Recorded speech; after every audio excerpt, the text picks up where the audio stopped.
이런 것들이 실제로 많이 노출될수록 치매에 걸릴 가능성이 높아지더라. 대기오염물 중에서 가장 대표적인 게 이산화질소인데 항상 많이 걸어다니는 것도 아니고 뭐 그렇게까지 걱정할 필요가 있나? 사실 여러분이 가정 내에서도 이산화질소에 노출될 수가 있습니다. 사람들이 생활학 제품 다 쓰시잖아요. 그 중에서 3개 제품이 실제로 연관성이 있다라는 것을 밝혀냅니다. 그거를 많이 사용한 사람일수록 치매에 걸릴 확률이 좀 더 높아지더라. 그 3가지가 뭐였냐면요. 예, 안녕하십니까. 저는 상명대학교 화학에너지공학과의 강상 교수라고 합니다. 만나서 반갑습니다. 저는 개인 유튜브 채널도 운영하고 있고요. 그 다음에 보시는 것처럼 사이언스화학이라는 이런 대중서적도 집필했습니다. 그만큼 좀 과학의 어떤 대중화를 위해서 많이 노력하고 있는 그런 교수라고 봐주시면 좋겠습니다. 치매에 대해서 좀 말씀드리고 싶은데요. 일단 치매라고 하는 거는 전 세계적으로 가장 관심이 많은 병이라고 할 수가 있겠죠. 일단은 이런 말도 있더라고요. 치매에 걸리면 본인은 행복해지고 주변은 불행해지는 그런 병이다. 이렇게 표현하기도 하더라고요. 근데 다 불행한 거라고 봐야겠죠. 근데 일단 사회적 비용도 엄청나고요. 본인과 가족의 피해는 말할 것도 없지만 거기 들어가는 비용들, 그런 사회적 비용도 엄청나고요. 또 결국 우리가 내는 의료보험비도 점점 늘어나겠죠. 그렇기 때문에 당연히 최대한 치매 환자가 늘어나지 않는 게 가장 중요할 겁니다. 근데 이건 모든 나라가 사실 다 같은 마음이거든요. 그래서 치매에 대한 연구가 정말 활발합니다. 의학계든 일반 과학계든 굉장히 치매에 대한 원인들 이런 것들 계속 연구하고 있는데요. 그래서 저는 이제 제 화학 관련 전문가로서 관련된 얘기를 좀 드리도록 하겠습니다. 최근에 이제 치매 원인이 종류가 너무 많잖아요. 너무 많은데 최근에 좀 이제 우리가 좀 눈여겨봐야 될 그런 연구 결과들이 나온 게 있습니다. 치매가 과연 뭐와 관련이 있을까라고 했더니 일단 크게 중금속들, 어떤 유해한 중금속들, 납이라든지 카드뮴이라든지 수은이라든지 이런 중금속과 확실히 상관관계가 있다라고 하는 그런 연구 결과가 또 최근에 나온 바가 있고요. 뿐만 아니라 최근에 더 충격적인 결과가 나온 바가 있습니다.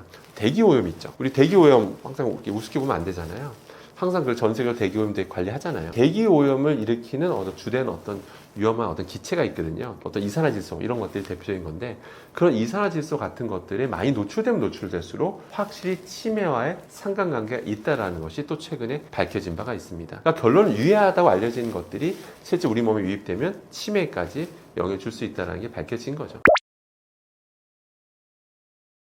일단은 중금속들, 중금속 중에서 납, 그다음에 카드뮴, 수은, 또 비소 이런 것들이 실제로 이거 노출되면 많이 노출될수록 치매에 걸릴 가능성이 높아지더라. 그런 상관관계가 명확한 상관관계가 있다는 게 밝혀졌고요. 뿐만 아니라 우리가 대기오염 물질도 있죠. 대기오염 물질 중에서 가장 대표적인 게 이산화질소인데 이산화질소에 많이 노출되면 노출될수록 우리가 치매에 걸릴 가능성이 높다라는 거죠. 자, 그러면 다들 이렇게 생각하세요. 대기오염 물질 우리가 안 좋은 거 다 알고 있고 근데 우리가 우리가 이제 차도가 여기 인도가 있잖아요. 인도 걷다 보면 당연히 이제 자동차로부터 나온 매연 있죠. 매연에서 배기가스에서 이산화질소 많이 우리가 접하게 되는데 근데 우리가 항상 걸어다니는 것도 아니고 차도 옆으로 우리가 항상 많이 걸어다니는 것도 아니고 그렇게까지 걱정할 필요가 있나라고 이제 질문 주신 경우도 있는데요. 사실은 바깥에서는 그런 자동차가 어떤 이산화질소 배출에 이제 주된 원인이라면 사실 집안에서도 여러분이 가정 내에서도 사실은 이산화질소에 노출될 수가 있습니다. 이걸 꼭 명심하셔야 됩니다. 그러니까 무슨 얘기냐면요. 다 요리하시잖아요. 다 요리해서 식사를 하실 텐데요. 요리할 때 어떤 거 이용하시죠? 바로 가스레인지를 이용하실 텐데요. 가스라는 게 정말 말 그대로 가스를 이용하는 거잖아요. 근데 가스를 태우게 되면 보통 어떤 일이 발생하냐면 이게 유해한 가스들도 같이 발생해요. 뭐냐면 이 온도가 너무 높다 보니 가스불이 그래서 공기 중에는 산소와 질소가 있잖아요. 거기에 화학 반응을 유도해서 결과적으로 이산화질소도 배출이 되게 됩니다. 이산화질소 아까 뭐라고 했죠? 자동차 배기가스에서 나오는 거잖아요. 대기오염 물질이잖아요. 근데 그게 가스레인지 요리하는 과정에서 나온다라는 거죠. 이런 것들을 앞에 요리하신 분들은 상대적으로 더 많은 고농도로 들이마시게 되게 되겠죠. 그럴 경우에는 아까 말씀드린 대로 치매랑도 상관관련이 있다라고 하니까 반드시 그런 걸 주의하셔야 되겠죠. 그럼 가스불 안 쓰면 어떻게 될까요? 전기레인지를 교체하는 것도 한 방법이겠지만 당장 교체하기 어려운 경우도 있잖아요. 그러면 그 때문에 반드시 요리하실 때는 반드시 환기를 하셔야 됩니다. 근데 보통 환기하라고 하면 보통 이렇게 하세요. 딱 가스레인지 앞에 있고 옆에 있는 문 하나 살짝 여세요. 이게 환기라고 생각하세요. 근데 그건 환기가 아닙니다. 그 정도에서 환기가 잘 안 돼요. 실제 실험해봐도 제대로 희석이 잘 안 됩니다. 반드시 두 군데는 여셔야 됩니다. 그냥 공기 순환이 되면서 유해가스 농도가 확 낮아져요. 그렇기 때문에 반드시 두 군데 이상 여서서 반드시 환기가 잘 되게 하는 게 중요합니다. 이렇게 얘기하면 너무 좀 오버하시는 거 아닙니까? 이렇게 생각할 수도 있는데 그렇지 않습니다. 지금 미국에서는요, 이 가스레인지 금지 추진 법안이 진행 중입니다. 지금 캘리포니아주와 뉴욕주는 지금 진행 중이고요. 당일 관련 업체에서 소송을 걸었죠. 행정소송 걸었죠. 벌었고요. 지금 재판 중입니다. 1심 결과 나왔고 2심 결과 나왔고 지금 3심 결과 남았습니다. 3심에서 딱 결론 나면 미국 캘리포니아주와 뉴욕주에서는 공식적으로 가스레인지 더 이상 판매할 수가 없습니다. 써서는 안 된다는 얘기예요. 그 정도입니다. 왜 그랬을까요? 그들은 뭐 과학 기술이 떨어져서 뭐 황당한 소문만 믿고 그렇게 하는 걸까? 아니겠죠.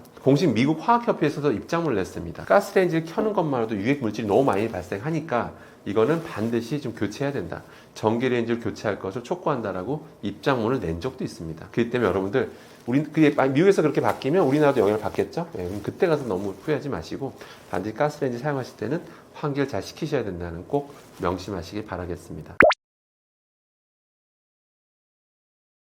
최근에 어떤 좀 충격적인 논문이 나와서 전 세계적으로 좀 되게 화제가 됐었는데 뭐냐면요. 어떤 연구진이 사람들이 생활학 제품 다 쓰시잖아요. 그러면 혹시 저런 걸 많이 쓰는 사람과 혹시 어떤 우리 몸에 치매와 연관성이 있지 않을까를 조사해봤어요. 그래서 한 8개 제품을 조사해봤더니 그중에서 3개 제품이 실제로 연관성이 있다라는 거를 밝혀냅니다.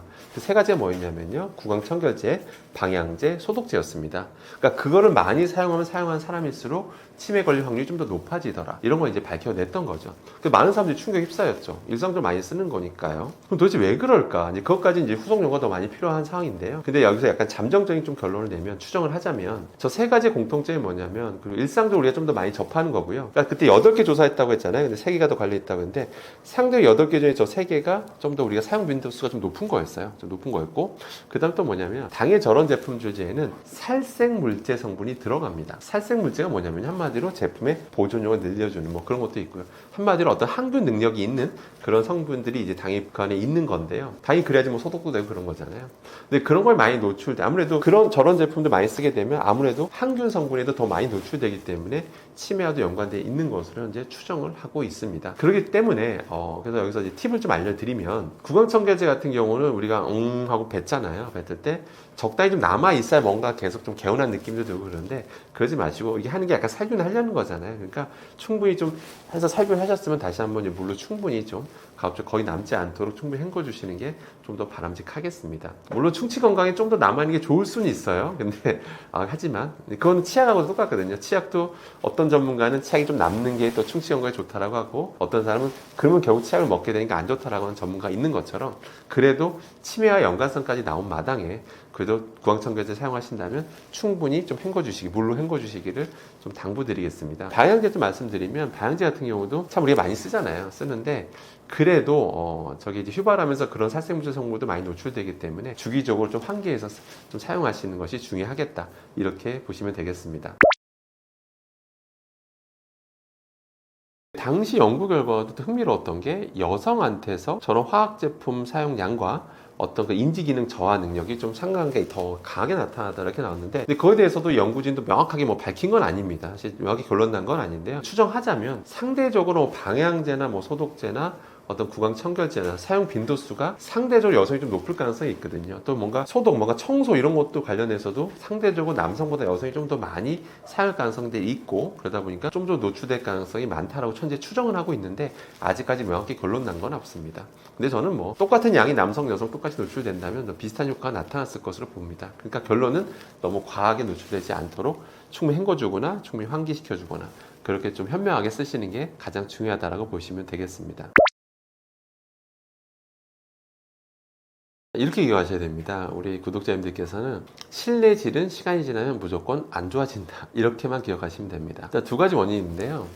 예전에 저도 실험 영상 보고 저도 좀 놀란 적이 있었는데요. 뭐냐면 그냥 일반 가정집이에요. 새로운 뭐 가구도 없어요. 가구도 없는데 그런 이제 공기 어떤 유해한 화학 물질들 이제 분석하는 장비를 가지고 측정을 해보니까 시간이 지나니까 서서히 포름알데히드 수치가 조금씩 계속 높아지더라고요. 포름알데히드 일군 발암 물질입니다. 너무 당황스럽죠. 그냥 일반 가정집에서 실내에서 측정한 건데 포름알데히드 농도가 시간이 지나면 계속 높아져서 놀랐던 적이 있는데요. 그 이유가 뭐냐면 사실은 우리가 뭐 가구 같은 걸 이렇게 보면 뭐 페인트도 우리가 다 발라져 있잖아요. 그럼 거기서 서서히 휘발성 유기화물들이 서서히 빠져나옵니다. 그게 1, 2년 안에 다 나오는 게 아니라 조금씩 서서히 또 빠져나오는 것들이 있습니다. 잔류하고 있는 것들이 서서히 빠져나오다 보니까 시간 지나면 공기질은 조금씩 안 좋아지게 돼 있어요. 그런 휘발성 유기화물도 이제 기본적인 문제가 있고요. 두 번째는 뭐냐면 앞서 말씀드린 대로 대로 이 요리하다 보면 우리가 가스레인지 쓰잖아요. 가스레인지 쓰다 보면 일단 가스 자체에서 유해한 기체가 나오고요. 이게 첫 번째고요. 이산화질소 같은 게 나오고, 그 다음에 우리가 요리를 하면 당연히 거기다 이제 막 여기다 뭐 프라이팬 놓고 뭐 기름을 두르고 뭐 지지고 볶거나 튀기거나 이런 과정에서 유증기들이 또 많이 발생하게 됩니다. 또 유해한 분해 생성물들이 공중 막 돌아다니거든요. 그래서 아마 요리하면서 옆에 공기청정기 틀어보신 적 있으실 겁니다. 뭐 공기청정기 되게 요란해지잖아요. 그게 실제 고장나서 그런 게 아닙니다. 실제로 유해한 물질이 많이 발생하기 때문에 시간 지나면 무조건 공기질은, 실내의 공기질은 나빠진다고 보시면 되고요. 가장 좋은 건 뭐냐면 주기적으로 환기하는 게 제일 중요합니다. 주기적으로 무조건 환기하셔야 됩니다. 가끔 이런 질문도 하세요. 아니 밖에 미세먼지가 높은데 환기하면 되냐라고 이제 질문 주시는 경우도 있는데, 그래도 환기를 하시는 게 좋습니다. 오전에 한번, 오후에 한번 꼭 하시고요. 환기했다가 그다음 다시 공기청정기 틀더라도 무조건 실내에서 발생된 거는 한번 밖으로 빠지게끔 그렇게 조치를 취해 주시는 게 가장 중요하다라고 보시면 되고, 뭔가 방향제로 무조건 냄새를 덮으려고 하고 이런 거에만 의존 안 하시는 게 좋겠습니다. 일단 크게 두 가지를 이제 여러분들 조심하셔야 될 텐데요. 먼저 첫 번째, 유해한 어떤 기체들이 치매 원인이 될 수 있다라고 밝혀진 만큼 주기적으로 환기하는 거.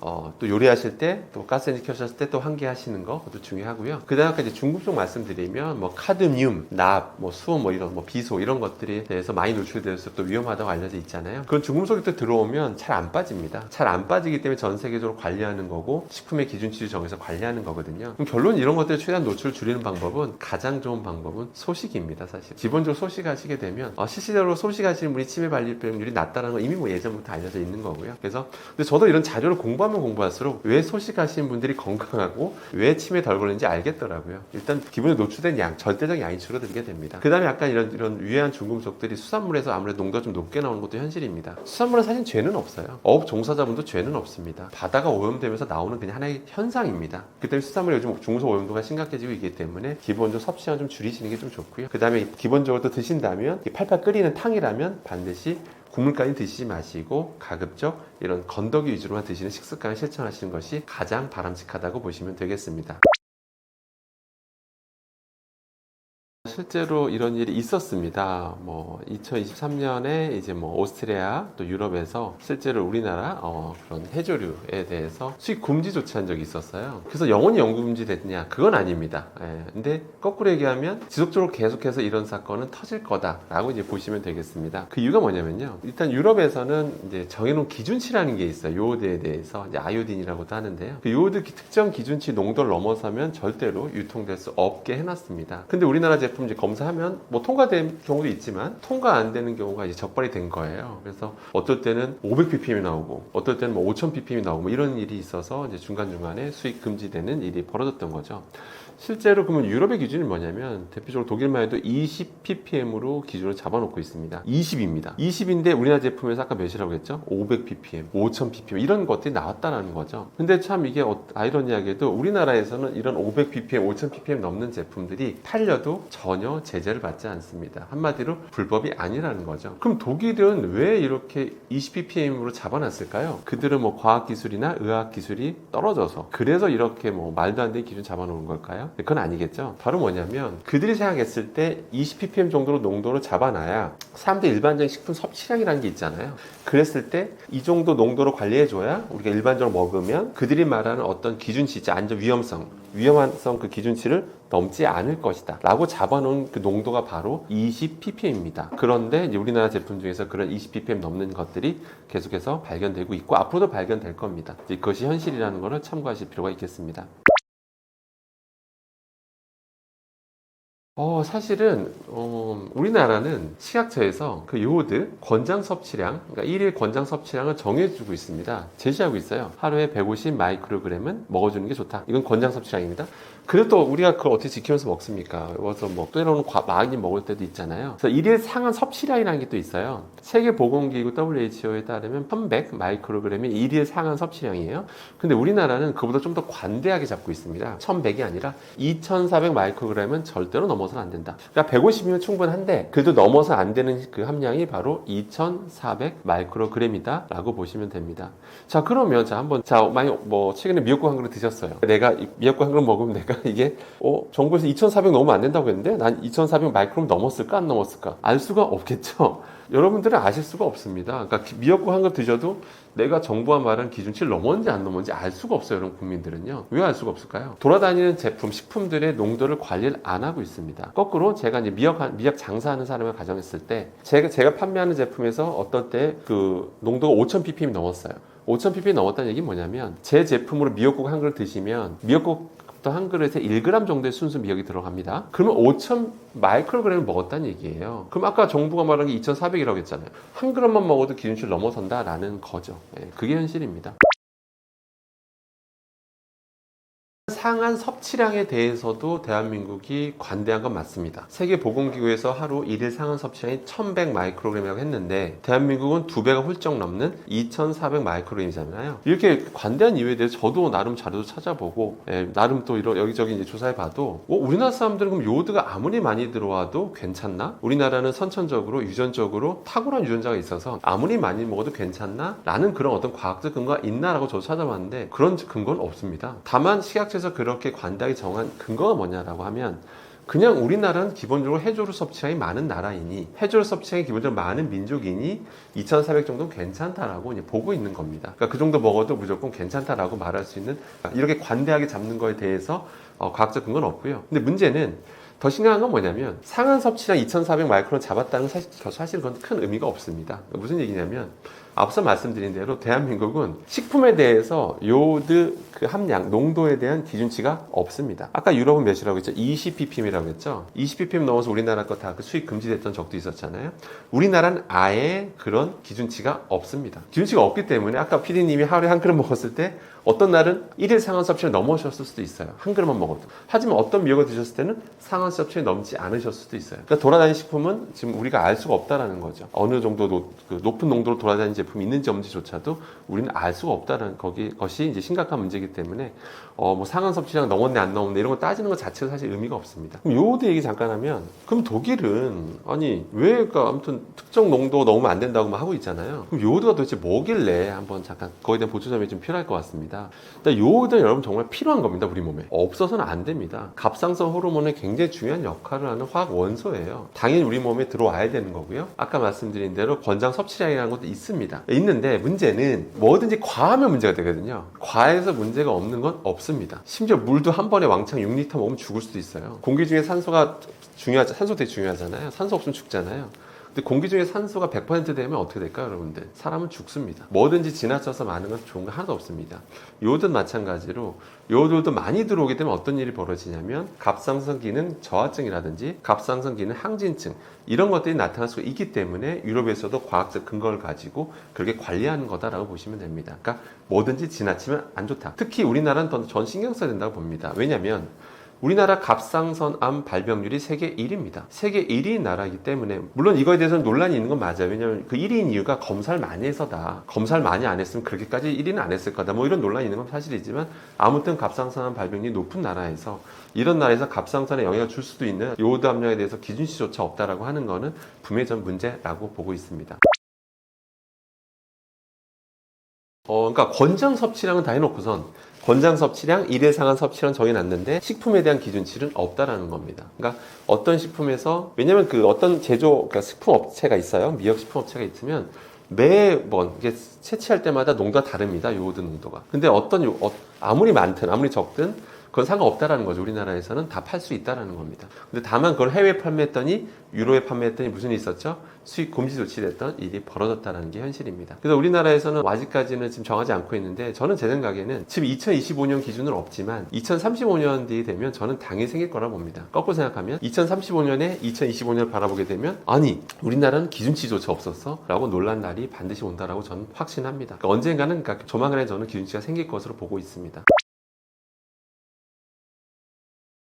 그러면 제가 이렇게 말씀드리면, 그럼 이제 뭐 김미역, 다시마 이런 거 먹으면 안 되는 걸까? 이렇게 생각할 수도 있는데, 그런 건 아닙니다. 당연히 그 내에도 좋은 성분들이 많거든요. 그렇기 때문에 당연히 유익한 식품은 맞는데, 다만 이제 요오드 함량이 이제 문제가 되고 있는 것 뿐입니다. 그럼 제가 좀 하나의 팁을 알려드리면, 먼저 미역을 말씀드리면, 미역 같은 경우는 우리가 보통 미역국으로 많이 먹잖아요. 그럼 팔팔 끓이는 과정에서 미역 내 다양한 성분들이 좀 빠져나오거든요. 그때 요오드 성분도 꽤 빠져나오게 됩니다. 그러니까 100% 빠져나오는 건 아니지만, 그래도 나름 저감 효과가 있기 때문에 때문에 미역국을 드신다면 주로 건더기 위주로 드시면 확실히 체내에 유입되는 양을 줄일 수 있다는 거 꼭 기억하시면 좋겠습니다. 뭐 다시마도 마찬가지고요. 근데 김 같은 경우는 그렇게 먹진 않잖아요. 그냥 건조된 상태 그 자체 우리가 먹기 때문에 김 같은 경우는 좀 섭취량을 좀 조절하실 필요는 있다라고 보시면 되겠습니다. 과부라 화합물, 영어로는 약자로 PFAS라고도 합니다. 그런데 이게 지금 요즘 전 세계적으로 좀 이슈가 되고 있습니다. 절대 우리나라만의 이슈는 아니고요. 전 세계적으로 이슈가 되고 있고 뭐 기준도 점점 엄격하게 되고 있는 그런 건데요. 도대체 과부라물이 뭘까요? 뭐냐면 사실 이건 한 가지를 의미하는 게 아닙니다. 종류가 너무 많습니다. 뭐냐면요. 어떤 뭐 그냥 쉽게 말씀드려서 어떤 이제 분자가 있는데 거기에 이제 불소 원자가 좀 많은 것들, 그런 것들을 저희는 통칭해서 과불화 화합물이라고 부르게 되는데요. 이러다 보니까 종류가 너무 많죠. 공식적으로 등록된 과불화물 종류만 4,000종이 넘습니다. 어마어마하죠. 그만큼 많은 것들이 지금 등록되어 있고 다양한 분야에서 쓰이고 있다라고 보시면 되겠습니다. 근데 이게 왜 사람들이 우려하는 이유가 뭐냐면 이게 굉장히 안정해요. 너무 안정해요. 자연의 환경에서 안정하고 우리 몸에 들어와도 안정합니다. 안전하다, 세이프, 안전하다가 아니라 안정합니다. 안정하니까 잘 분해가 안 돼요. 사실 뭐든지 우리 몸에 들어왔을 때나 자연에 배출됐을 때 분해가 잘 되면 아무도 걱정을 안 합니다. 근데 너무 안정하다 보니까 분해가 안 되고 우리 몸에 들어와서도 일정 기간 머물면서 문제를 일으키니까 지금 전 세계적으로 관심을 갖는 거거든요. 그래서 관련된 독성 연구도 지금 계속 활발하게 지금 밝혀지고 있는 중인데요. 대표적으로 최근에는 뭐 갑상선 암과도 관련이 있다라고 밝혀졌고요. 특히 갑상선암 세계 발병의 1인 우리나라에서는 조금 더 신경 써서 이 사실을 살펴봐야 되겠죠. 그 외에도 다양한 여러 종류의 문제들을 일으킨다라고 알려져 있는 만큼 지금 각별히 전 세계에서 관심을 갖고 있는 그런 유해한 화학 물질이다라고 보시면 되겠습니다. 일단 과불화물이라고 하는 거는 일단은 아까 안정하다고 말씀드렸는데요. 그래서 뭐 방수 의료에도 쓰이고 뭐 소파라든지 뭐 이런 뭐 가구에도 제조할 때도 많이 쓰이고 뭐 전자제품 제조할 때도 쓰이고 이러다 보니까 그런데 우리가 뭐 옷에 쓰였다 한들 뭐 가죽에 쓰인다 한들 우리가 옷을 빨아먹는 건 아니지 않습니까? 전자제품을 우리가 빨아먹는 것도 아니고 그런 상태로 우리가 노출되지는 않습니다. 실제 정부가 조사를 했는데 과연 우리나라 그러니까 사람들은 어떤 경로로 과불화물에 노출되는가 살펴봤더니 주로 식품이었습니다. 주로 식품에 의해서 여러분들은 과불화물에 오염이 된다라고 보시면 됩니다.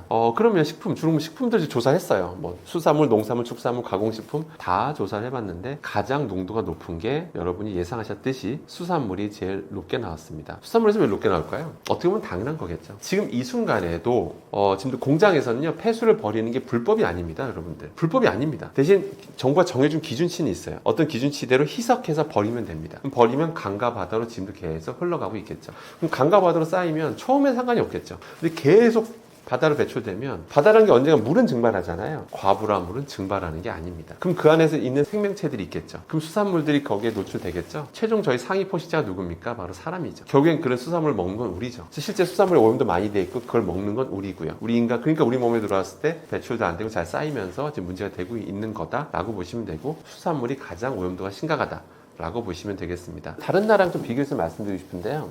그러면 이게 지역별로 좀 차이가 있지 않느냐라는 질문 주시는데요. 지역별로 차이가 심합니다. 지역별로. 그러니까 어느 바다에서 수산물을 우리가 채취했느냐에 따라 포획했느냐 이게 지역별로 너무 차이가 심한 거예요. 참고로 대한민국이란 그 지리적 위치를 한번 생각해 보세요. 일단 대한민국도 제조업이 굉장히 발달한 나라죠. 근데 옆에도 또 무시무시한 나라들이 있죠. 일본도 그렇고 중국도 있고 베트남도 있고 다 제조업이 발달한 나라들입니다. 제조업이 발달한 나라들이고 그러다 보니까 상당히 우리 주변 인근에서 해역이 상대적으로 오염도가 높을 수밖에 없겠죠. 그래서 실제 우리나라 주변에서 채취한 그 수산물들의 과불화물 농도가 검출률이 유럽 인근에서 나온 그런 수산물보다 검출률이 높게 나온 또 심하게 검출이 높게 나온 과불화물도 있었습니다. 아까 과불화물 종류가 4,000종이 넘는다고 했는데 어떤 종류는요 우리나라 생선에서 거의 80% 이상 나온 거예요. 그 수산물 10개 중에 8개 검사하면 그냥 그 특정 과불화물이 나와요. 근데 유럽에서 검사를 해보니까 10개 중에 3개 나오더라 이거. 그러니까 지역별로 검출이 좀 다르고요. 또 검출률은 좀 높더라도 뭐 약간 검출은 차이가 나더라도 뭐 농도 측면에서 보면 우리가 좀 높게 나오고 뭐 이런 경우들도 많다라고 보시면 되겠습니다. 아니면 뭐 딴 데가 좀 농도 높게 나오면 검출률 상대적으로 유럽이 낮다든지 아무튼 그런 식으로 결국 우리나라가 그러니까 검출률과 농도 이런 오염도를 종합적으로 보면 좀 우리나라의 그 인근 해역이 좀 심각하다 이렇게 보시면 되겠습니다. 더 슬픈 현실은 뭐냐면 아까 뭐 나름 기준치를 정하고 나름 배출하잖아요. 공장에서 배출하고 있는데 가장 심하게 배출할 걸로 보이는 게 중국인데요. 중국인 게 이제 명확한데요. 사실 명확한데 우리가 중국 앞바다 가서 검사할 수 있을까요? 앞바다 가서 정말 중국 너희 나라는 관리 잘하고 있는지 한번 봅시다. 검사할 수 있을까요? 예, 불가능하겠죠. 예, 만약에 우리나라 공무원이 거기 가서 그거 하고 있다가 걸리면 난리가 날 것 같습니다. 당장 또 뭐 여러 가지 제재 조치가 일어나겠죠. 예, 중국 당국도 우리나라 앞바다에서 조사 못하듯이 우리도 못합니다. 그러니까 그게 슬픈 현실이고요. 그래서 결과적으로 우리 인근의 수산물들이 오염도가 좀 높아지고 있다. 이것이 현실입니다. 수산물 그러면 아예 끊고 뭐 고기만 왕창 먹고 채식만 왕창 해야 되냐 뭐 이렇게 질문 줄 수도 있는데요. 일단 수산물 섭취량을 기본적으로 좀 조절하시는 건 필요한 건 맞습니다. 너무 과한 섭취는 안 하시는 게 좋고요. 뭐든지 많이 먹어 좋은 건 없습니다만은 뭐 축산물이나 농산물 다 마찬가지. 많이 먹어 좋은 건 없죠. 근데 수산물 같은 경우는 특히 좀 섭취량을 좀 조절할 필요 있겠습니다. 요즘 같이 바다 오염이 심각한 세상에서는요. 기본 섭취량 줄이되 드신다면 당연히 저도 먹습니다. 저도 물론 별미긴 합니다만 저 수산물 같은 거 좋아하고 먹습니다. 그러니까 섭취량만 섭취했으면 조절하는 거고요. 그럼 드실 때 어떻게 하면 좋냐면요. 예를 들어서 어떤 탕으로 드신다고 쳤을 때 탕을 드셨어요. 탕을 드시면 그냥 그 팔팔 끓이는 과정에서 이게 그 생선 내에서 여러 성분들이 빠져나오는데 그때 과불함물도 좀 빠져나오는 효과가 있긴 있습니다. 역시 100% 빠져나온 건 아니지만 그래도 나름 저감 효과가 있거든요. 그래서 가급적 국물 얼큰한 막 국물 드시면 뭐 좋아하시는 분들 많으신데 그러지 마시고 국물채 드시지 마시고 그냥 건더기 위주로만 드시는 그런 식습관을 가지시는 게 제일 좋겠습니다. 짧게 대답하기 좀 어렵고요. 뭐냐면 너무 이것저것 많아가지고 그래서 그냥 뭐 몇 가지만 좀 설명드리도록 하겠습니다. 일단은 이제 주방에서 하면 앞서 말씀드린 대로 뭐 일단은 그 가스레인지 이런 게 문제고요. 그 다음에 이런 것도 있어요. 너무 이 전기레인지라고 해서 그러면 상대적으로 무조건 안전하게 그런 건 아니거든요. 전기레인지 같은 경우도 이제 전자파는 차치하더라도 전기레인지를 하더라도 전기레인지 두 가지 종류가 있어요. 하이라이트가 있고 이제 인덕션이 있는데 기본적으로 거기다 프라이팬 올려놓고 요리하게 되면 표면 온도가 200도 이상 순식간에 올라가게 됩니다. 거기다 이제 기름 두르고 이제 식용유 두르고 요리하다 보면 역시 유증기는 말할 것도 없고 분해 생성물들이 막 공중 엄청 날아가거든요. 그걸 요리하시는 분이 직접 제일 많이 들이마시게 되고요. 그 다음에 또 거기 분해 생성물들이 많이 생성되게 되면 그걸 먹는 것도 사실 좋지는 않습니다. 그렇기 때문에 너무 고온에서 지지게 볶는 것보다는 그냥 적절히 뭐 삶아 드시거나 그 다음에 데쳐 드시는 거 약간 그런 게 좀 더 바람직한 조리법이다 라고 참고하시면 됩니다. 참고로요 이게 절대로 오버라고 생각할 수도 있는데 그게 아닌 게 실제로 최근에 조사했을 때 충격적인 결과가 나왔습니다. 급식 종사자분들 급식이라는 게 초중고등학교에서 급식 종사해 주시는 분들 요리해 주시는 분들 계시잖아요. 그분들 한번 조사해 본 거예요. 집단으로. 근데 무려 30%가 폐 이상 소견을 받습니다. 폐 이상 소견. 거기 일하시는 분이 나이 드신 분들만 계신 것도 아니었어요. 다양한 연령층이 계신데 30%가 무려 폐 이상 소견을 받습니다. 그러니까 지속적으로 유해한 걸 계속 들이마시게 되면 한두 번이야 괜찮죠. 근데 뭐든지 지속적으로 노출되는 게 문제거든요. 담배 술이 그래서 정부가 조심하라고 하는 거잖아요. 지속적으로 노출되면 암에 걸릴 가능성이 높아서 그런 거잖아요. 마찬가지로 주방에서 요리하면서 나는 그런 것들이 실제로 많이 노출되면 폐 이상해지고 뭐 그러거든요. 그렇기 때문에 그런 요리하실 땐 반드시 좀 환기하시는 것도 좀 주의해 꼭 반드시 지키시길 바라고 가급적이면 삶아 드시는 것을 가장 좋다 이렇게 좀 보시면 되고요. 그 다음에 이제 뭐 다른 것도 말씀드리고 싶은 거는 일단은 미세 플라스틱 이런 것들 좀 사용하셔야 되는데 일단은 우리가 비닐팩 있죠. 가끔 비닐팩에다 음식물 소분해서 냉동고에 막 많이 소위 말해서 좀 쑤셔 넣잖아요 우리가. 근데 그게 단점이 뭐냐면 예를 들어서 냉동고에 그렇게 넣은 상태에서 나중에 이걸 꺼내잖아요. 완전 얼려져 있는 상태에서 음식물과 접촉돼 있어 붙어 있단 말이에요. 그 상태에서 갑자기 개봉하게 되면 다량의 미세 플라스틱이 발생하게 됩니다. 근데 그걸 결국 먹는 거거든요. 여러분 가족들이요. 그래서 그때 조심하셔야 될 게 반드시 찬물에서 담그시면 됩니다. 찬물에만 담가놔도 해동이 돼요. 해동이 된 상태에서 그때 개봉하시는 게 미세 플라스틱 발생 가능성을 최소화할 수 있다는 거 그거 꼭 명심하실 필요가 있겠습니다. 그 다음에 이제 요즘도 실리콘 도구 많이 쓰시는데요. 실리콘 도구들 뭐 실리콘 도구 정말 여기저기 많이 써요. 뭐 용기로도 쓰고 뭐 덮개로도 많이 쓰고 그러는데 또 거기에 대해 관련된 소문도 사실 좀 많습니다. 뭐 실리콘 제품들 뭐 열을 가했더니 뭐 유해한 게 발견됐다 뭐 그래서 그게 해외에서 난리가 났다 그러는데 국내 연구 결과는 아니고요. 그래서 제가 과학적으로 말씀드리면 그런 실리콘 제품도 저도 실험 분석해본 게 있습니다. 여러 제품 가지고 해봤었는데 기본적인 그냥 음식 뜨고 약간 따끈따끈한 음식 닿았다고 해서 뭐 유해한 물질이 나오고 뭐 그런 건 아닙니다. 그런데 조심하셔야 할 게 두 가지를 보셔야 되는데 실리콘 제품들은 두 가지입니다. 바로 이것도 영원한 건 아닙니다. 시간 지나면 서서히 조직이 끊어져요. 약해집니다. 그러면 계속 이게 그냥 오래 쓸 수 있을 것 같은데 이게 막 몇 년 쓰다 보면 이게 음식물 담게 되면 미세 플라스틱이 막 발생하게 되거든요. 떨어지게 되니까 불필요한 미세 플라스틱을 먹게 된다는 거죠. 그렇기 때문에 저희 실리콘 제품들은 좀 흠집이 많이 눈에 보일 정도면 그땐 미련 없이 교체하시는 게 좋습니다. 그 상태에서 음식이 닿은 상태에서 뭐 전자레인지 돌리게 되면 역시 미세 플라스틱이 많이 발생할 수 있기 때문에 주기적으로 교체해서 쓰는 거다라고 이제 기억하시는 게 좋습니다. 그럼 두 번째 또 뭐냐면 저희가 직접 실험한 건데요. 실리콘 제품 이제 다들 몸에도 들어가는 보형물이니까 성형 보형물 소재니까 안전하겠거니 생각을 하는데 뭐가 문제냐면 보통 이게 세척을 하잖아요. 세척을 하고 충분히 물로 헹궜어요. 그러니까 다시 한번 실험해봤어요. 혹시 세제가 남진 않을까? 근데 아니나 다를까 세제가 다른 소재에 비해서 많이 용출되더라. 이런 거 제가 직접 실험적으로 증명한 적이 있습니다. 그렇기 때문에 이런 실리콘 제품들은 특히 헹구는 거, 세척에 좀 더 신경 쓰셔야 됩니다. 그러니까 대충 식기세척기에 들어갔다 나왔으니까 괜찮겠거니가 아니라 정말 다시 한번 물로 뽀드득 뽀드득 소리가 날 때까지 충분히 세척하는 거, 헹궈주는 게 중요하다라고 보시면 되겠습니다. 사실 이제 밥은 다 드시잖아요. 그렇기 때문에 이제 밥솥, 특히 내솥에 대한 관심이 많은데요. 또 최근에 뭐 이런 주 메이저 언론사에서는 뭐 관련해 저러고 뭐 밥솥 잘못 관리하면 중금속이 오염된다 뭐 이런 기사도 실제 나온 적이 있고요. 그래서 좀 정확히 말씀드리면요. 그 내솥이라는 게 그 소재가 종류가 되게 다양합니다. 근데 요새는 가장 많이 쓰는 게 스테인리스 기반이 많긴 합니다. 근데 혹시나 알루미늄 기반으로 된 건지는 확인하실 필요는 있어요. 그러니까 회사 그 문의해 보시면 다 알거든요. 그래서 혹시 알루미늄 기반으로 뭔가 코팅된 그게 다시 뭔가 불 속의 수지로 코팅된 건 아닌지 살펴보실 필요는 있겠습니다.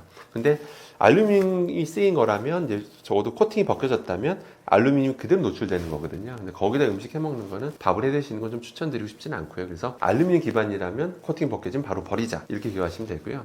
그럼 스테인리스 사실 요새는 스테인리스 기반이 제일 많습니다. 요새는 스테인리스 자체로 내수 쓰이기도 하고요. 아니면 스테인리스 기반으로 겉에다 뭔가 불 속의 수지로 코팅하거나 이렇게 되는데요. 일단 스테인리스의 뜻이 뭐죠, 여러분? 스테인리스 녹이 잘 안 쓴다는 게 스테인리스의 뜻인데요. 그럼 영원히 안 쓸까요, 여러분들? 영원히 그렇지 않습니다. 아마 한 번쯤 다 경험해 보셨을 거예요. 스테인리스 여기저기 많이 쓰이잖아요. 뭐 프라이팬으로 쓰이고 많이 쓰는데, 오늘날 보는데 좀 오랫동안 썼는데 오늘날 보니까 살짝 불그스름한 점들, 불그스름한 색깔들. 자세히 보시면 좀 오래된 것들 보면 약간 불그스름한 것들이 보일 때가 있어요. 뭐 저는 몇 번 봤는데 제가 쓴 제품 중에서 이게 부식된 겁니다. 그러니까 부식이 녹이 잘 안 쓰는 거지 영원히 안 쓰는 건 아닙니다. 관리가 잘못되거나 잔여물들이 음식물이 남아서 염도가 높은 거라든지 산도가 높은 것들이 잔여물들이 남은 게 오래되면 그러니까 관리 잘못하면 부식이 서서히 일어날 수도 있습니다. 그러니까 오래 쓰면 그런 일이 일어날 가능성이 있기 때문에 부식되면 어떤 일이 벌어지냐면 거기에 니켈과 크로뮴 같은 게 용출될 수 있어요. 그럼 그게 우리 몸에 들어오게 되면 신경계통에 영향을 준다라고 알려져 있습니다. 뭐 발암물질이기도 하고요, 크로뮴은. 그렇기 때문에 최대한 노출되면 안 되겠죠. 그래서 스테인리스 기반의 소재라 하더라도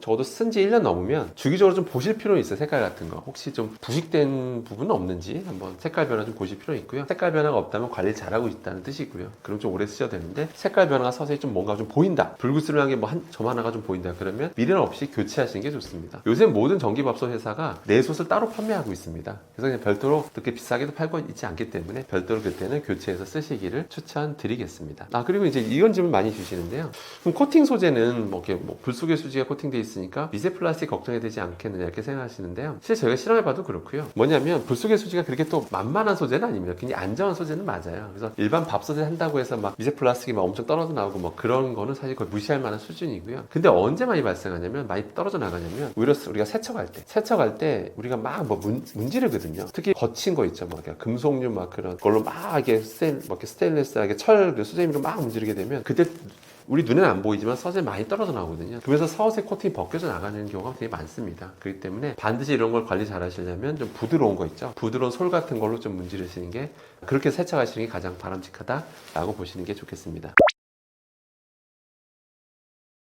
알루미늄 재질의 용기들, 그 다음에 식기구류, 그 다음에 알루미늄 호일, 이거 알루미늄부터 먼저 말씀드리면, 일단, 거기다 여러 가지 염도가 높거나 산도가 높은 거나, 거의 노출시키거나, 그다음 열에 가해졌을 때 알루미늄 성분들이 용출되는 건 맞습니다. 실험적으로 이미 증명이 됐고요. 근데 사실 알루미늄이 우리 몸에 들어오게 되면, 사실은 대부분 다 배출됩니다. 대부분 신장을 통해서 배출되는 게 정상이고요. 별로 특별히 걱정 안 하셔도 돼요. 그런데 문제가 뭐냐면 신장 기능이 건강할 때는 상관이 없는데 시간이 지나면 신장 기능은 서서히 떨어지게 되죠. 나이가 들면 당연히 떨어지게 됩니다. 그 때문에 충분히 신장을 통해서 배출이 못 되고 이제 쌓일 가능성이 높기 때문에 우려를 표하는 겁니다. 그렇기 때문에 식약처에서조차도 그러니까 평소에 너무 걱정할 필요는 없지만 그래도 불필요한 알루미늄 섭취는 자제해야 되기 때문에 그런 염도 높은 그런 것들은 알루미늄 식기류에서는 조리하지 말라고 공고를 하고 있는 겁니다. 그러니까 절대 제가 오버하는 게 아닙니다, 여러분들. 그렇기 때문에 식약처 공고사항이도 한 만큼 그런 알루미늄 식기류나 알루미늄 호일 같은 거는 그냥 거기다가는 산도 높거나 염도 높은 것들 이런 것들은 좀 노출을 자제하는 것이 좋겠다. 이렇게 보시면 되겠습니다. 그다음 니켈 같은 거는 스테인리스가 부식됐을 때 이제 보통 용출될 수 있는 거기 때문에 이제 이게 들어오면 신경계통에 영향을 줄 수가 있습니다. 그렇기 때문에 부식이 됐을 때 얘기고요. 평소에는 걱정하실 필요가 없습니다. 그래서 부식된 여부들, 그러니까 오래 썼을 때 스테인리스 제품을 뭐 한 2, 3년 쓰다 보고 또 그 이상 쓰다 보면 관리 잘못하면 부식될 수가 있기 때문에 주기적으로 관찰하시고, 그래서 결국 세척이 제일 중요합니다. 그러니까 스테인리스 제품도 세척 잘 하시는 게 중요하고, 눈에 보면 대충 깨끗해 보이는데 이 미세한 홈들이 점점 많이 생겨서 잔여물들이 미사에 껴요, 점점. 예. 눈에는 물론 깨끗한 것처럼 보이거든요. 그래서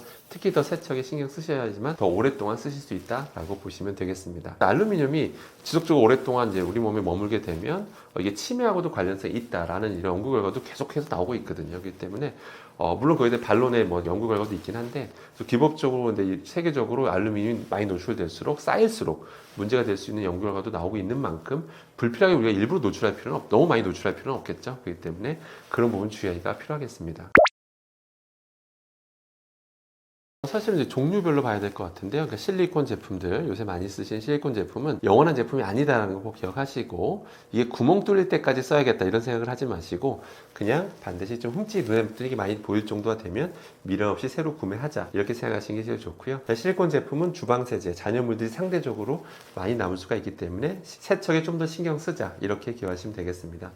밥솥, 내솥 같은 경우는 기본적으로 역시 스테인리스 기반이라고 하면 역시 부식이 안 되게 관리 잘하는 거, 세척 잘하는 게 중요하고요.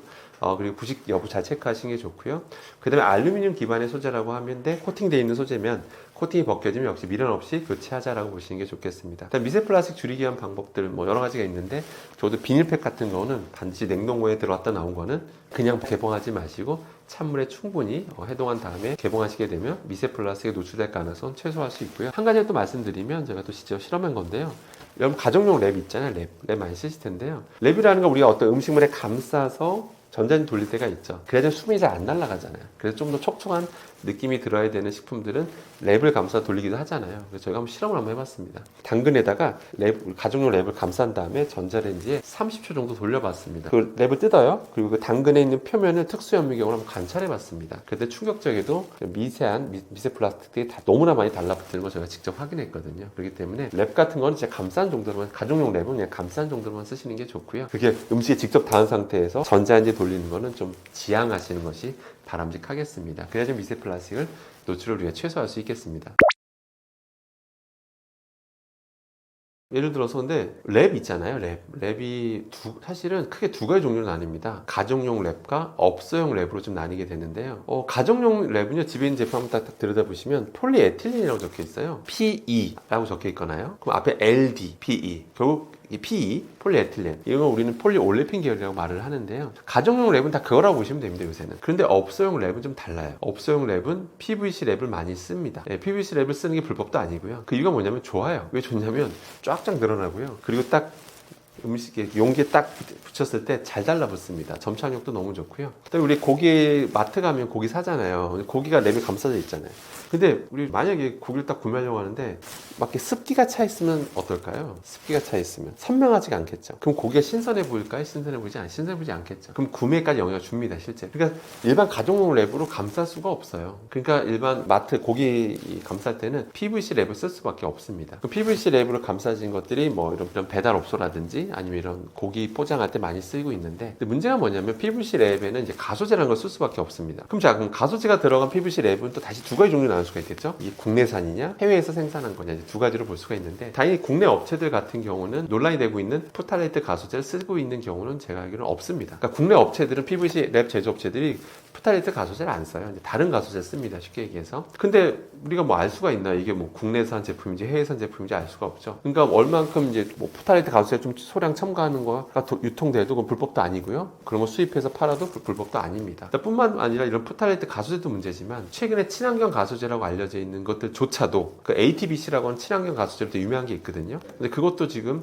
그동안 안전한 줄 알았는데 최근에 그거 관련된 독성 결과도 최근에 연구된 바가 있습니다. 그렇기 때문에 그래서 팁을 좀 말씀드리자면, 뭐 이건 뭐 정부에서 허락한 거니까 우리가 이제 현명하게 대처하면 되는데, 닿자마자 뭐 랩에 그 고기에 닿자마자 막 뭐 가소제가 용출되고 이런 거 아닙니다. 절대로 그런 거 아니고요. 오랜 시간 동안 접촉하고 있을 때 서서히 빠져나오는 거기 때문에, 마트에서 우리가 고기를 사갖고 왔다면 바로 랩 가리하는 게 좋습니다. 랩을 가리해서 가정용 랩으로 감싸서 보관하든지, 아니면 딱 드실 만큼만 사와서 구워 드시는 것도 한 방법이고요. 아무튼 랩 가리하시는 게 좋다라는 거 바람직할 거고요.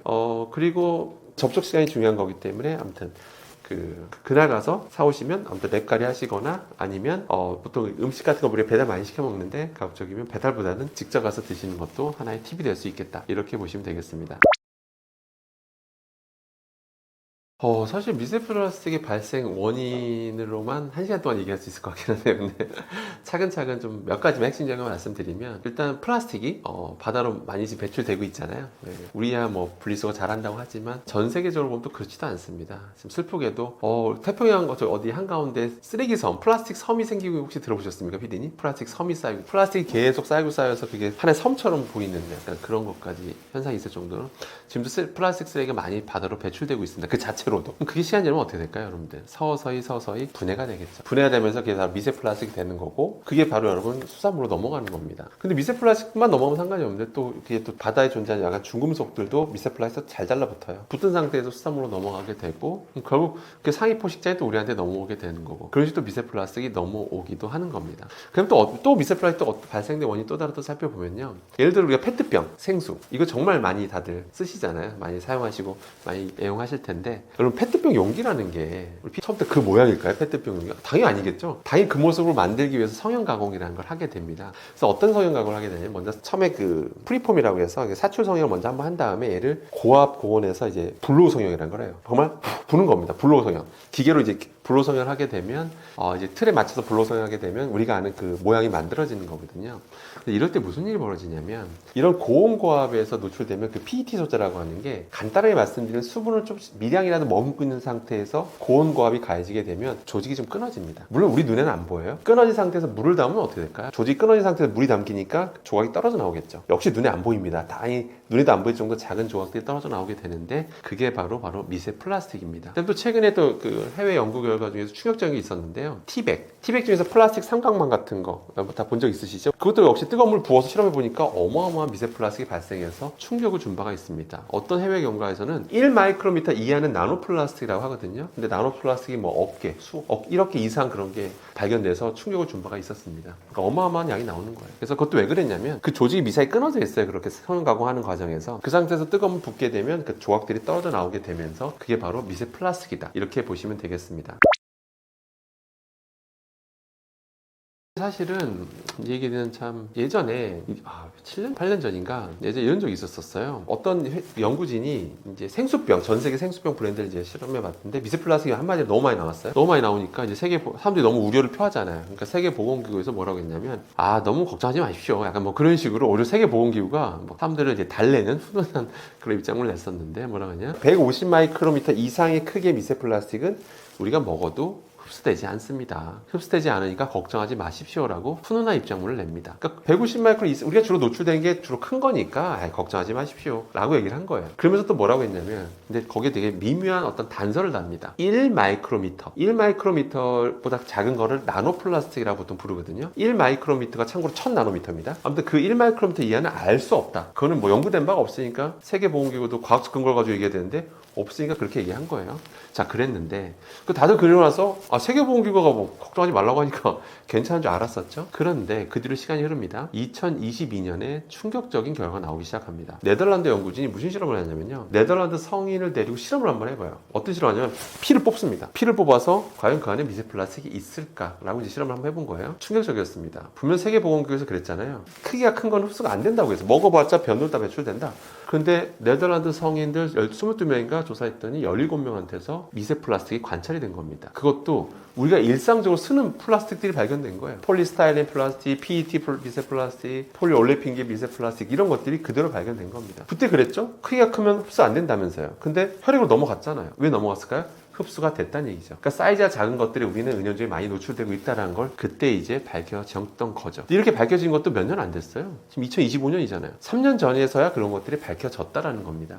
그럼 미세 플라스틱이 들어왔을 때 어떤 독성이 있을까요? 이런 연구는 지금 전 세계적으로 지금 폭발적으로 이루어지고 있습니다. 논문들이 막 여기저기서 터지고 나오고 있어서 저도 다 일일이 다 공부하기 힘들 정도로 너무 많은 연구 결과가 지금 나오고 있는 상황입니다. 자, 그럼 이게 들어왔을 때 뭐 독성 결과들 뭐 하나만 말씀드리면, 어떤 연구진이 무슨 실험을 했냐면 PS 폴리스타이렌 미세플라스틱 가지고 한번 실험을 해봤어요. 그거 가지고 PS는 어디 많이 쓰이냐면, 여러분 일회용 그 커피 뚜껑 있죠, 그 흰색 커피 뚜껑, 그게 PS 폴리스타이렌이고요. 또 우리 스티로폼 아시죠? 스티로폼 또 폴리스타이렌이라 보시면 되고, 스티로폼 느낌 나는 그 사발면 있죠, 그런 거, 그것도 다 폴리스타이렌이고요. 그다음에 우리 만두 가끔 포장하신 적 있으신가요? 만두? 네, 만두 그 약간 그 스티로폼 느낌 나는 그 용기에 주잖아요, 포장해 주잖아요. 그것도 다 PS입니다. 거기에서 발생하는 미세플라스틱 가지고 실험을 해본 거예요. 동물 실험을 해봤더니 왕창 먹여봤습니다. 먹여봤더니 위암 발생률이 더 증가하더라. 그리고 암 환자 있어 보신 분들 다 아시겠습니다만은 가장 중요한 게 전이거든요. 전이 가능성도 훨씬 더 높이더라. 뿐만 아니라 항암제 내성도 더 증가시키더라. 항암제 내성 생기면 그 여러분 최악인 겁니다. 항암제 내성을 더 증가시키더라라는 연구 결과를 발표한 바가 있습니다. 이건 그냥 제가 말씀드릴 것 중에 하나의 예시인 거고요. 그 외에도 수많은 독성 결과들이 계속해서 지금 나오고 있습니다. 심지어 지금 안타깝게도 아직까지 이건 안 밝혀졌어요. 우리가 미세플라스틱 먹었을 때 이제 넘어가는 까지 밝혀졌죠. 그런데 과연 우리 몸을 돌아다니는 미세플라스틱이 어느 정도 시간이 지나야 빠질까요? 어느 정도 시간이 지나야 빠질까요? 이게 안 밝혀졌습니다. 어떤 경로로도 수많은 경로로 미세플라스틱 먹잖아요.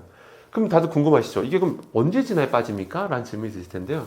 그게 지금 명확히 연구된 바가 없습니다. 이미 혈액으로 넘어가는지 밝혀진 것도 3년 전에 밝혀졌어요. 몇십 년 전에 밝혀진 게 아닙니다, 여러분들.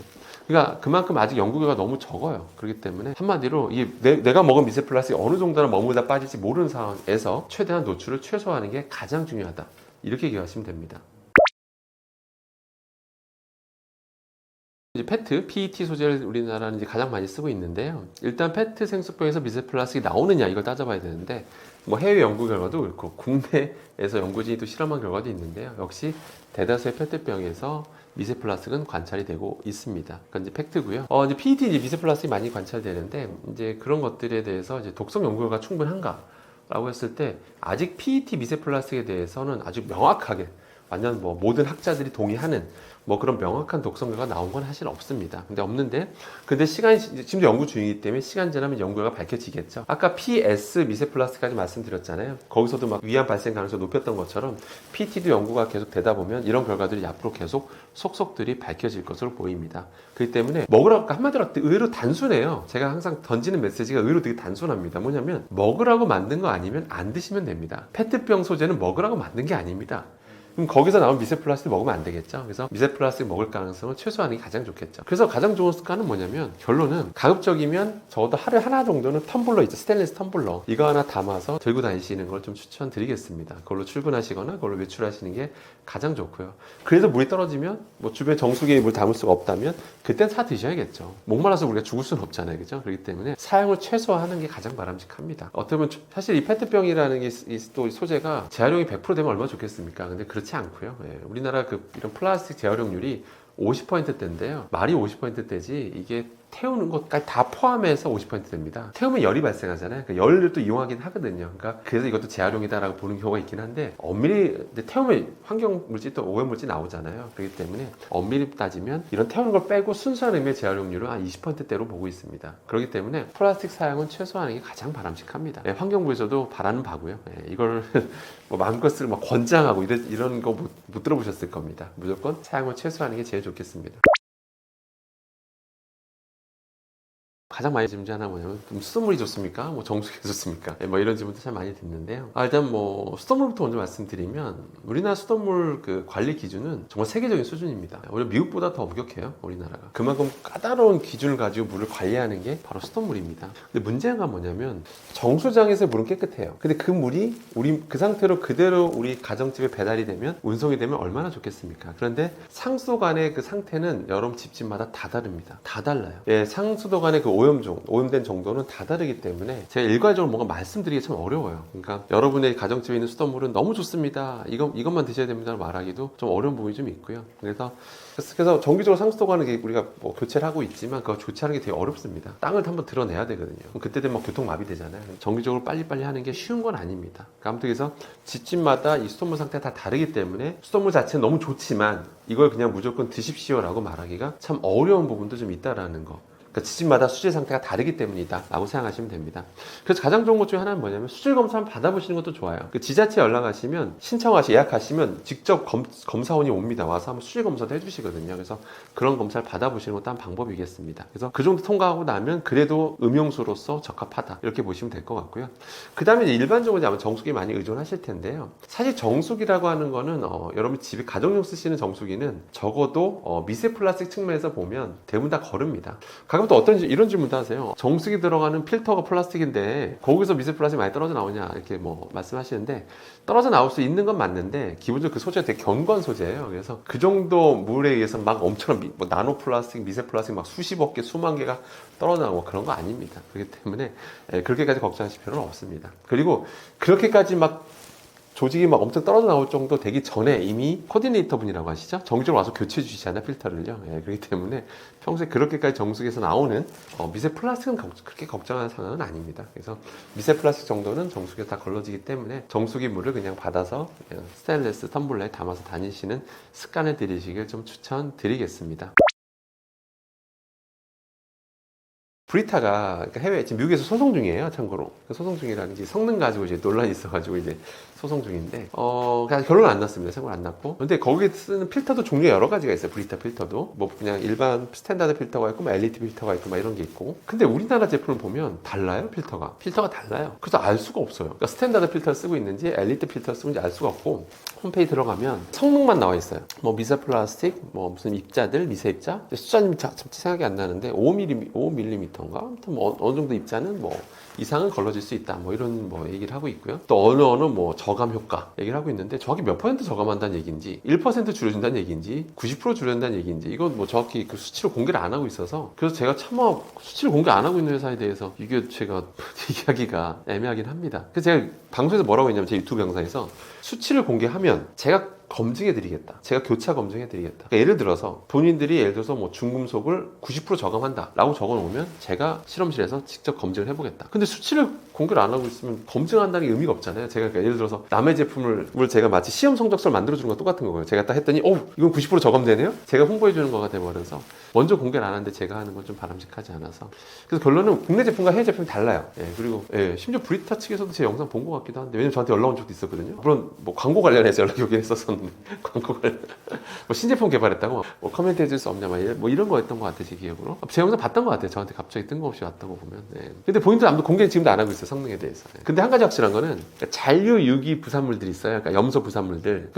미국에서도 이게 논란이 있다 보니까 미국에서도 환경단체인가 거기서 이제 실험을 한번 해봐요, 브리타 가지고. 근데 뭐 유기물, 그러니까 염소 그 부산물들이 있는데 염소 부산물들에 대해서 굉장히 그 필터링이 뛰어나긴 하더라고요, 거기서 실험해봤을 때. 그래서 우리나라 제품도 비슷할 거라 보긴 하는데, 근데 미국 필터랑 우리나라 필터가 완전히 똑같지 않기 때문에 참 명확히 말씀드리기 좀 어렵긴 합니다. 그러니까 결론은 성능을 빨리 공개했으면 좋겠다. 근데 영원히 안 할 것 같긴 합니다만. 그리고 이제 미세 플라스틱 애초에 발생하는 것들 좀 노출 최소화하는 거, 아까 말한 플라스틱 망 있잖아요, 뜨거운 물 붓는 거.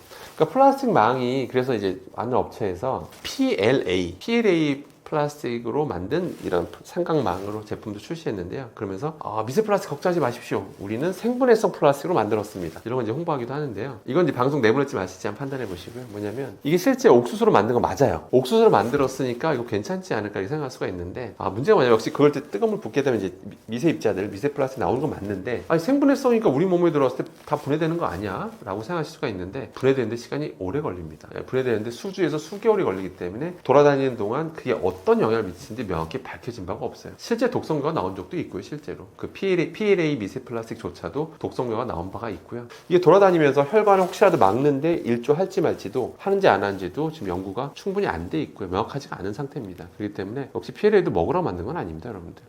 그러니까 여러분들 좀 많이 오해하시는데 PLA 먹으러 만든 거 아니에요. 그게 뭐냐면 우리가 플라스틱을 너무 많이 쓰니까, 그래서 이게 좀 생분해가 되는 걸 많이 쓰면 이걸 나중에 분리수거해서 땅에 묻어서 분해시켜버리자, 이게 이런 목적으로 만든 거지 먹으려고 만든 게 아닙니다. 먹으라고 만든 것도 아니고요. 근데 참고로 제가 말씀드리면 그 PLA 생분해성 플라스틱을 환경부에서 친환경 인증을 취소하려고 했었습니다. 친환경 인증을 줬다가 최근 그걸 취소하려고 했었어요. 근데 업계에서 막 반발하고 생산한 공장도 이미 다 만들어졌는데 갑자기 친환경 인증 취소해버리면 난리가 나겠죠. 그래서 취소를 유예해버립니다. 그래서 지금도 여러분들은 편의점 가시면 비닐 받잖아요. 그러면 여기 보면 생분해성 비닐입니다 라고 마크가 적혀 있을 거예요. 그러니까 지금도 그렇게 쓰이고 있는 거예요.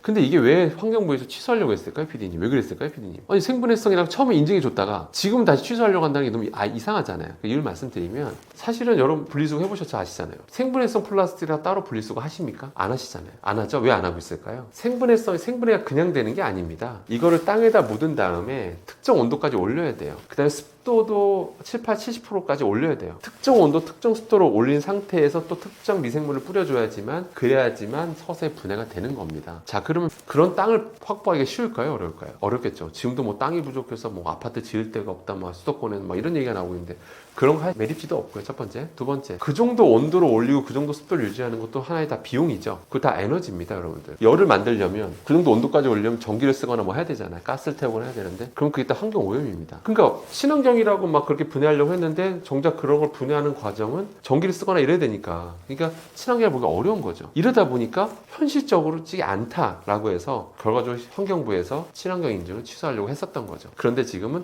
이미 그걸 믿고 다 생산업체들이 많이 우후죽순 많이 생겼는데 다 망하게 생긴 거예요. 그러다 보니까 그냥 취소를 유예하는 그런 일이 현재 대한민국에서 벌어지고 있는 겁니다.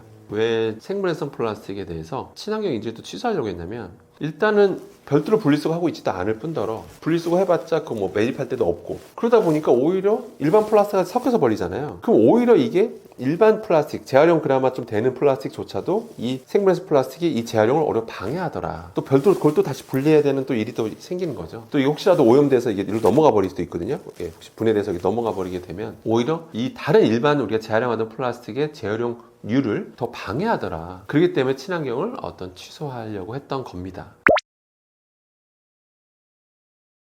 일단 미세 플라스틱의 노출을 완전히 피하는 방법은 없습니다. 아무리 생각해봐도 나는 미세 플라스틱으로부터 온전히 벗어난 삶을 살겠어 라고 마음 먹으면 불가능합니다. 왜 불가능한지 말씀드리면 기본적으로 어느 우리가 식품을 분석해봐도 수산물, 농산물, 축산물 하면 미세하게나마 조금씩 관찰은 됩니다. 그만큼 환경 오염됐고 그다음 우리가 플라스틱을 많이 쓰면서 분해되는 과정에서 그렇게 또 식품은 오염되고 이러다 보니까 불가피하게 우리가 먹고 살아가는 삶 자체가 기본적으로 미세 플라스틱을 완전히 벗어날 수 없다라는 거 일단 그건 좀 염두에 두실 필요는 있습니다. 다만 모든 독성은 노출량과 노출 횟수와 관련이 있습니다. 우리 담배 술 딱 그거잖아요. 제가 담배 하루에 2갑 핀다고 해서 폐암 걸릴까요? 안 걸립니다. 절대 안 걸립니다. 제가 오늘 내가 소주 예를 3병을, 4병을 먹었어요. 제가 바로 뭐 간암 걸릴까요? 걸리지 않습니다. 근데 정부에서 왜 담배와 술을 조심하라고 하는 걸까요? 지속적으로 계속 유해물질에 노출되게 되면 몸에 문제 일으키니까 그런 거죠. 앞서 말씀드린 데 급식 종사자분들 보십시오. 그 유해한 어떤 주방에서 발생하는 유해가스들, 유해물질을 계속 들이마시니까 하루 이틀은 괜찮죠. 근데 지속적으로 몇 년을 거쳐 들이마시니까 폐가 점점 다 이상해지셨던 거잖아요. 결국 노출 가능성을 최소화하는 게 가장 바람직한 겁니다. 그럼 미세 플라스틱을 최소화할 수 있는 방법이 무엇이냐? 생활 속 습관들 살펴보게 되면 먼저 첫 번째로 일단은 우리가 식품에서는 아무래도 바다가 자꾸 미세 플라스틱으로 또 역시 오염이 많이 되다 보니까 수산물에서도 미세 플라스틱 오염도가 높아지고 수밖에 없습니다. 그렇기 때문에 여기 수산물 섭취는 조금 그러니까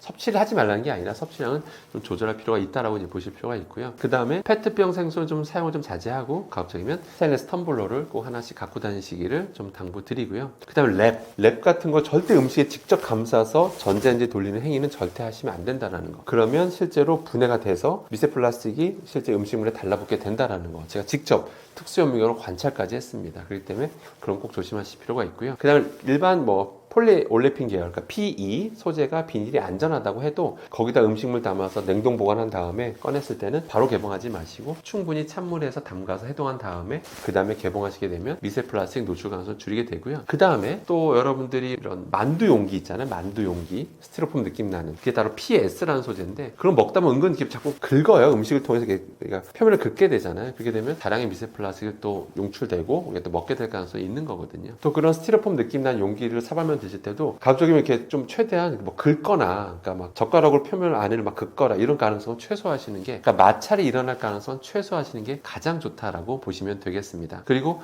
모든 제품들 그러니까 플라스틱 용기들 많이 쓰시잖아요. 뭐 실리콘 제품 플라스틱도 있고 뭐 PP, PE 뭐 이런 플라스틱 용기들 집에 다 하나씩 갖고 계실 겁니다. 근데 그런 것들을 여러분들이 꼭 명심하셔야 될 게 영구적인 제품이 아니라는 겁니다. 육안선으로 보면 멀쩡해 보이거든요. 그런데 그래서 왠지 이게 구멍 날 때까지 써야 될 것 같고 그래야지만 내가 환경을 지키는 것 같지 같지만 근데 안타깝게도 우리가 직접적인 당장의 미세 플라스틱 노출을 최소화하려면 이거는 주기적으로 교체해야 되는 제품이라는 거 꼭 명심하셔야 됩니다. 그래서 사람마다 사용한 게 다 다르기 때문에 일괄적으로 말씀드릴 수는 없지만 적어도 흠집이 육안으로 딱 봤을 때 흠집이 좀 눈에 띄게 많아졌다. 그러면 미련 없이 그냥 교체해서 쓰시는 게 좋습니다. 그렇게 되면 그렇게 눈에 띄게 흠집이 많아질 정도면 실제로 이게 조직들이 많이 약해져 있다는 얘기거든요.